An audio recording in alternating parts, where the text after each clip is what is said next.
जय राम, जय जय राम। अंतर्राष्ट्रीय स्तर पर राम किसी राज्य, देश, जाति और संप्रदाय की परिधि में नहीं आते। वे दूरी हैं पर परिधि से परे हैं। वे मुझ जैसे अल्पज्ञ को शब्द देते हैं। वे एक काल विशेष में ब्रह्म मुहूर्त में मुझे प्रेरित करते हैं और मैं पगलाया सा स्वतः शब्दबद्ध होता चला जाता हूं। श्री राम यूरोप में है, एशिया में है, अंतर्राष्ट्रीय जन मन में है।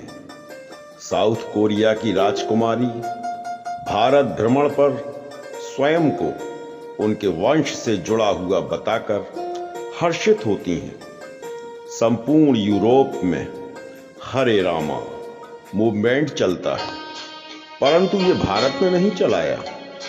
इंडोनेशिया के ब्रॉडकास्ट पर प्रत्येक दिन रामायण प्रसारित होती है।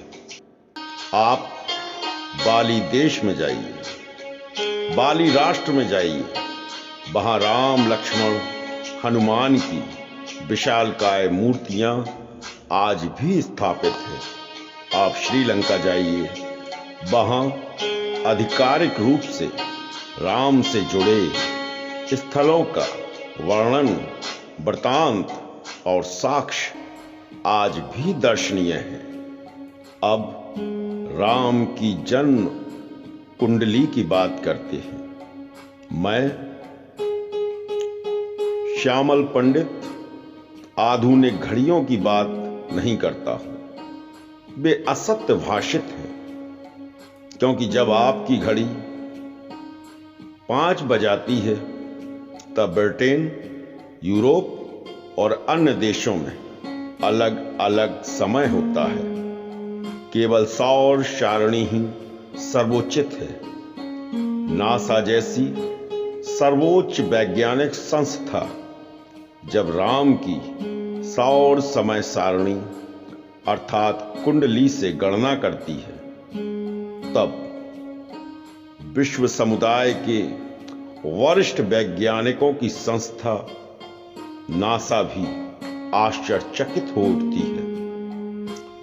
भगवान श्री राम की कुंडली में कर्क लग्न, कर्क राशि, जन्म के समय लग्न में गुरु और चंद्र, पराक्रम तृतीय भाव में राहु, चतुर्थ भाव माता में शनि विराजमान और सप्तम पत्नी भाव में शुभ मंगल, नवम भाव उच्च राशि गति में शुक्र के साथ केतु विराजमान, दशम भाव में उच्च राशि का सूर्य और एकादश भाव में बुध। मनीषियों के अनुसार राम का जन्म 10 जनवरी 5014 ईसा पूर्व अर्थात आज से 7122 वर्ष पहले चैत्र मास और शुक्ल पक्ष की नवमी को हुआ। नवमी तिथि मधुमास पुनीता, शुक्ल पक्ष अभिजीत हरिप्रीता। प्लेनेटेरियम सॉफ्टवेयर की सहायता से नासा श्री राम पर शोध करता है और सटीक गणना पर पहुंचता है। नासा राम को लेकर अचंभित है, राम सेतु को लेकर तर्कविहीन है। और तो और संवत 1631 में गोस्वामी तुलसीदास जी ने रामनवमी के दिन ही रामचरित मानस की रचना को लेकर श्री गणेश किया, जो 2 वर्ष 7 माह और 26 दिन के बाद अर्थात 1633 के मार्गशीर्ष शुक्ल पक्ष में राम विवाह के दूसरे दिन ही संपूर्ण हुई। राम अंतर्राष्ट्रीय स्तर पर व्याप्त हैं। वे अपनी मर्यादाओं को लेकर समस्त धरा पर विराजित हैं।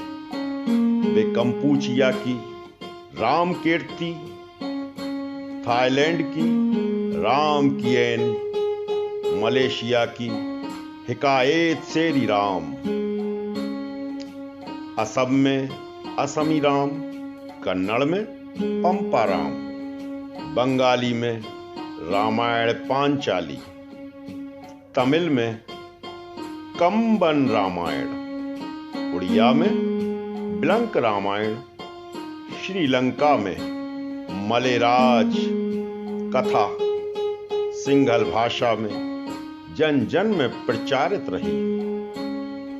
वे चीनी रामायण की अनामकम जातकम और जापानी रामायण की होबुत्सु में आपको मिलेंगे।